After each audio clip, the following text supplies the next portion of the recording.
दिल्ली बेंगालराव हा बायनायनि फोरमान होनो हायाब्ला भूपेन बराया जेलाव थांनांगोन। भूपेन बरा डाঙरियाय बेंगলত माटी किना कत माटी किना কৈছে बेंगलोर और कबात दिल्लीत माटी किनिছে এই কথাৰ কাৰণেতো তেখেতে যদি প্ৰুভ কৰিব নোৱাৰে জেলত যাব লাগিব। बिथा गैयै बाथ्रा बुंनाय भूपेन बराया जोबथेसालियाव थांनो थियारि जानानै था।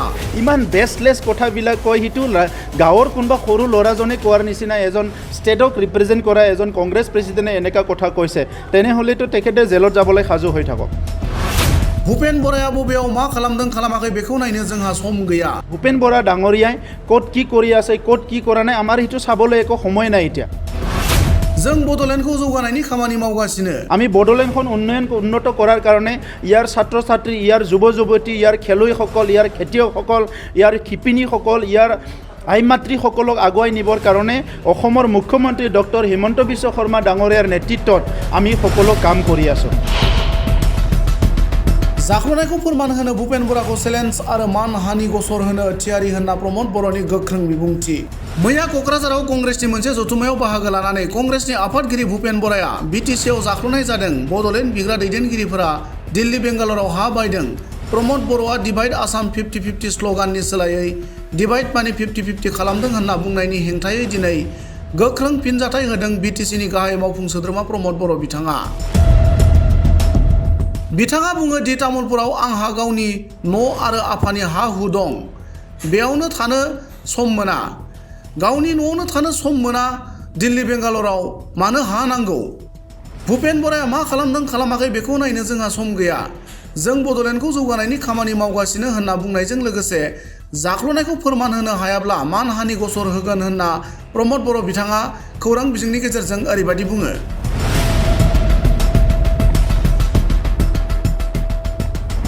চাওক ভূপেন বৰা ডাঙৰীয়াই কোকৰাঝাৰত আহি বডোফা উপেন্দ্ৰনাথ ব্ৰহ্মৰ যিটো আমাৰ প্ৰতিমূৰ্তি আছে ইয়াত মানে তেখেতে শ্ৰদ্ধাঞ্জলি জনাইছে। ইয়াৰ কাৰণে মই তেখেতক ধন্যবাদ জনাইছোঁ। কিন্তু তেখেতে আহি যিটো ৰাজনীতিক কথাবিলাক ইয়াত কৈ গ'ল এইটোৰ দ্বাৰা কংগ্ৰেছৰ এটাও ভোট নাবাঢ়িব, বৰঞ্চ কমিহে যাব।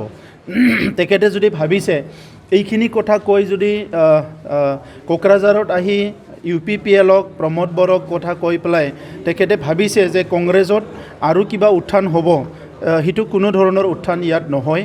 কাৰণ কংগ্ৰেছক অলৰেডি আগৰ সময়তে হাগ্ৰামা মহিলাৰী ডাঙৰীয়াই কোমৰ ভাঙি দিছে, কংগ্ৰেছক নিক্ষেপ কৰি দিছে BTC এৰিয়াত আগতে হাগ্ৰামা মহিলাৰী ডাঙৰীয়া আৰু তেখেতসকলৰ সতীৰ্থ। আৰু যোৱাকালি তেখেতে ডাইৰেক্ট কৰাপশ্যনৰ কথা কৈছে, তাত তেখেতে প্ৰুভ কৰক। আমি তেখেতক প্ৰত্যাহ্বান জনাইছোঁ। ইয়াৰ কাৰণে ডিফেমেশ্যন কেছও দিয়া হ'ব। কাৰণ কিছুমান কথা আজি ৰাজনীতিৰ নেতাসকলে তথ্য নোহোৱাকৈ কোনো এটা বেছ নোহোৱাকৈ ৰাইজক মানে মিছলিড কৰিবলৈ কথা কোৱাটো আমি ভাল নাপাওঁ। ভাৰতবৰ্ষৰ গণতন্ত্ৰটো বিশ্বৰ সৰ্বশ্ৰেষ্ঠ এটা গণতন্ত্ৰ দেশ হয়। এই দেশৰ নেতাবিলাকৰ যিটো কথা কাম চিন্তাধাৰা এইটো এটা প্ৰিন্সিপলৰ ওপৰত হ'ব লাগে। এনে আহি পেলাই যিটি কথা এটা কৈ দিব এইটো কথাটো ভাল কথা নহয়। বডোলেণ্ডত ইমান বছৰে এটা উত্তপ্ত পৰিৱেশ হৈ আছিলে, সেই সময়ত তেখেতসকলে কংগ্ৰেছৰ যিটো দিন আছিলে, কংগ্ৰেছৰ যিটো চৰকাৰ আছিলে, সেইখিনি দিনটোৱে আমাৰ সবচে কলা অধ্যায় আছিলে বুলি ক'ব লাগিব। বিজেপিৰ সময়ত আমাৰ আগতো অটল বিহাৰী বাজপেয়ী ডাঙৰীয়াৰ সময়ত চুক্তি হৈছে, এতিয়াও নৰেন্দ্ৰ মোদী ডাঙৰীয়াৰ সময়ত চুক্তি হৈছে, শান্তি প্ৰতিষ্ঠা কৰাৰ কাৰণে কাম চলি আছে। কিন্তু কংগ্ৰেছৰ সময়ত আমি যেতিয়া দেখিছোঁ 2008 চনত যেতিয়া কংগ্ৰেছৰ চৰকাৰ হৈ আছিলে, ওদালগুৰিত মুছলমান বড়ো মাইনৰিটি আৰু বড়োসকলৰ মাজত সংঘাত হৈছে। 2012ত কংগ্ৰেছ চৰকাৰ চলি আছিলে, ইয়াত BPF চৰকাৰ চলি আছিলে। সেইখিনি সময়ত সংঘাত হৈ পেলাই প্ৰায় 2 মাহ বডোলেণ্ড অঞ্চলৰ বিভিন্ন পাৰ্ট জ্বলি আছিলে। আৰু ইয়াৰ পিছত 2014তো আননেচেচাৰী মানুহ বহুত হত্যা কৰা হৈছে। গতিকে এই পৰিৱেশবিলাক আমাৰ দিনত লাহে লাহেকৈ খাম খাটিছে। এতিয়া বডোলেণ্ডত ভালকৈ এটা পৰিৱেশ আহিছে, শান্তি আহিছে। সকলো জাতি জনগোষ্ঠী নিজৰ আত্মসন্মান লয়, নিজৰ নিৰাপত্তা লয়, নিজৰ অস্তিত্ব লৈ জীয়াই থাকিবলৈ এটা পৰিৱেশ আজি সৃষ্টি হৈছে। এইটো আমাৰ UPPL BJP আৰু GSP চৰকাৰ অহাৰ কাৰণে। গতিকে তেখেতৰ সতীৰ্থ আছিলে, তেখেতসকলৰ দলৰ সতীৰ্থ আছিলে BPF। সেই সময়ত বডোলেণ্ড ধ্বংস হৈ গ'ল আৰু তেখেতসকলে গুৱাহাটীত বহি ইয়াৰ তামচা চাই আছিলে। ইয়াত যেতিয়া হত্যা হিংসা হৈছে, বিভিন্ন ঘটনা হৈছে, তেখেতসকলে গুৱাহাটীত বহি আৰামছে ইয়াৰ তামচা চাই আছিলে। গতিকে আজি ভূপেন বৰা ডাঙৰীয়াই যিখিনি কথা ইয়াত আহি কৈছে আচলতে তেখেতে আমাৰ বিভিন্ন জাতি জনগোষ্ঠীৰ মাজত সমিল মিলে কেনেকৈ থাকিব পাৰে মৰম স্নেহ সন্মান বিশ্বাসৰ মাজত কেনেকৈ থাকিব পাৰে ইয়াৰ কিছুমান বাৰ্তা তেখেতে দিব লাগিছিলে তেখেতে আজি পাৱাৰ পোৱাৰ স্বাৰ্থত মানে তেখেতে ৰাজনৈতিক ক্ষমতা পোৱাৰ স্বাৰ্থত ইয়াত পুনৰ আমাৰ মাজত এটা বিভেদ সৃষ্টি কৰিবলৈ আমাৰ মাজত এটা কনফিউজন সৃষ্টি কৰিবলৈ তেখেতে আহিছে কিন্তু ইয়াৰ দ্বাৰা একো ৰাজনৈতিক লাভালাভ নহয় তেখেতে নিজৰ ৰাজনৈতিক ইমেচিউৰিটিটো দেখাইছে তেখেতৰ হাতত যিহেতু তথ্য নাই আমি ক'ব পাৰোঁ তেখেতৰ সতীৰ্থ BPFৰ চৰকাৰৰ সময়ত 2,900 কৰোৰ টকাৰ লাইবিলিটিছ আছে বহুতখিনি ফেক হৈছিলে বহুতখিনি মানে এনেকুৱা আছিলে য'ত টকাই নাই সেইবিলাকো তেখেতসকলে অৰ্ডাৰ দি পেলাই পইচা আত্মসাৎ কৰা বহুত ৰেকৰ্ড আছে আৰু সেই কথাবিলাক আজি তেখেতে গাপ দি পেলাই ডাইৰেক্ট ৰাজনীতি স্বাৰ্থত যিটো কৈছে ইয়াত একো লাভালাভ নহয় আৰু ইয়াত কংগ্ৰেছৰ কোনো অস্তিত্ব নাই তেখেতে কোনোবা সন্তান বিচাৰি কেণ্ডিডেট দিব বুলি কৈছে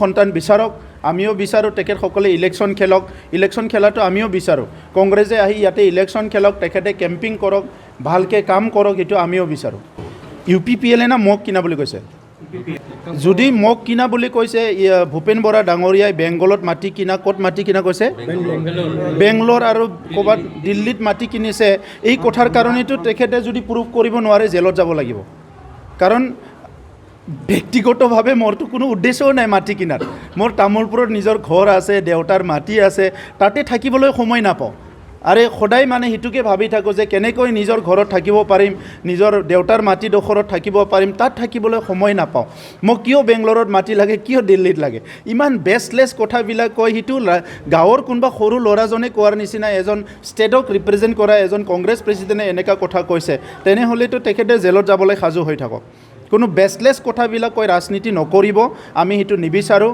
নিজৰ ওজনটো লৈ নিজৰ ৱেইটটো লৈ পেলাই এটা সন্মান লৈ ৰাজনীতি আমিও ক'বলৈ নাযাওঁ ভূপেন হাজৰিকা মানে আমাৰ ভূপেন বৰা ডাঙৰীয়াই ক'ত কি কৰি আছে ক'ত কি কৰা নাই আমাৰ সেইটো চাবলৈ একো সময় নাই এতিয়া আমি বড়োলেণ্ডখন উন্নত কৰাৰ কাৰণে ইয়াৰ ছাত্ৰ ছাত্ৰী ইয়াৰ যুৱ যুৱতী ইয়াৰ খেলুৱৈসকল ইয়াৰ খেতিয়কসকল ইয়াৰ শিপিনীসকল ইয়াৰ আই মাতৃসকলক আগুৱাই নিবৰ কাৰণে অসমৰ মুখ্যমন্ত্ৰী ডক্টৰ হিমন্ত বিশ্ব শৰ্মা ডাঙৰীয়াৰ নেতৃত্বত আমি সকলো কাম কৰি আছোঁ এতিয়া আমাৰ লিডাৰজনৰ ভিজন আছে ভাৰতবৰ্ষৰ 5খন উন্নত ৰাজ্যৰ ভিতৰত এখন ৰাজ্য হিচাপে গঢ় দিয়াৰ কাৰণে আমাৰ মুখ্যমন্ত্ৰী ডাঙৰীয়াই ইতিমধ্যে আমাক সবকো এটা ভিজন দিছে এই ভিজনটো লৈ পেলাই আমি আগবাঢ়ি আছোঁ আমাৰ ভূপেন বৰা ডাঙৰীয়াৰ নিচিনা ইফালে সিফালে চাবলৈ সময় নাই এতিয়া আমাক ৰাইজক লৈ আমি ব্যস্ত হৈ আছোঁ কিন্তু যিবিলাক আননেচেচাৰী কথা কোনো বেচলেছ কথাবিলাক আহি পেলাই ইয়াত কৈছে ইয়াৰতো পৰিণামটো ভুগিব লাগিব